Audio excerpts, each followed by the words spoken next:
नमस्ते सभी। आज आप सभी का स्वागत है legal aid centre university of Lucknow के यूट्यूब चैनल पर।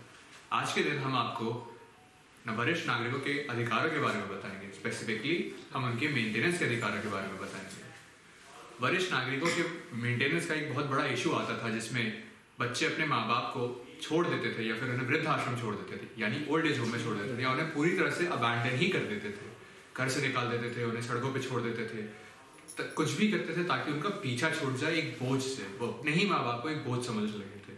इसी को कम करने के लिए उनको कानूनी अधिकार देने के लिए सरकार ने 2007 में एक एक्ट लाया। इस एक्ट का नाम था the maintenance and welfare of parents and senior citizens act 2007। सन 2007 में ये पास किया गया था। इस एक्ट के तहत सीनियर सिटीजन्स और पेरेंट्स के पास अब कानूनी तरह से ये अधिकार आ गया था कि वो अपने बच्चों से मेंटेनेंस मांग सकते हैं। अगर जब हम बात करते हैं मेंटेनेंस की, तो ये जनरली पैसे के प्रति हो सकती है, यानी मॉनेटरी भी हो सकती है, या फिर ये सहायता या केयर के रूप में भी हो सकती है।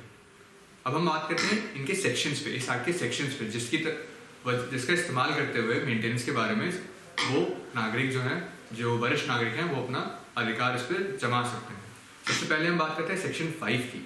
सेक्शन 5 ये कहता है कि आप एक एप्लीकेशन फाइल कर सकते हैं, चाहे आप वरिष्ठ नागरिक हो या फिर वरिष्ठ नागरिक के बिहाफ पे एक ऑर्गेनाइजेशन जिसको उन वरिष्ठ नागरिकों ने ऑथराइज किया हुआ है या उन पेरेंट्स ने ऑथराइज किया हुआ है कि वो ये पत्र लिख सकते हैं, ये एप्लीकेशन लिख सकते हैं ट्राइब्यूनल को, या तो फिर जो ट्राइब्यूनल है इन केसेस के लिए वो सो मोटो अपनी मर्जी से भी इन केसेस का संज्ञान ले सकता है और फिर इन पे वो एक्ट कर सकता है। इस तहत और फिर जब हम बात करते हैं, इसमें एक और सेक्शन के बारे में हमें बात करना है, जो है सेक्शन 19।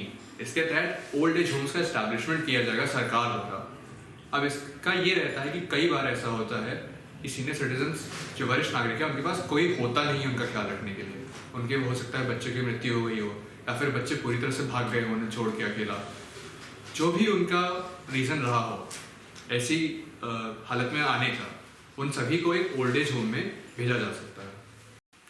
अब हम आते हैं तीसरे सेक्शन पे, जो कि हमारे लिए इम्पोर्टेंट है। वो है section 20, medical support for senior citizens. इसके तहत राज्य सरकार के पास ये ड्यूटी होती है, उसका एक कर्तव्य होता है कि वो जितने भी वरिष्ठ नागरिक हैं उन सभी का मुफ्त में इलाज करे अपने पीएचसी में, यानी पब्लिक हेल्थ सेंटर में। फिर हम लोग आते हैं चौथे सेक्शन पे, जो कि है अवेयरनेस का।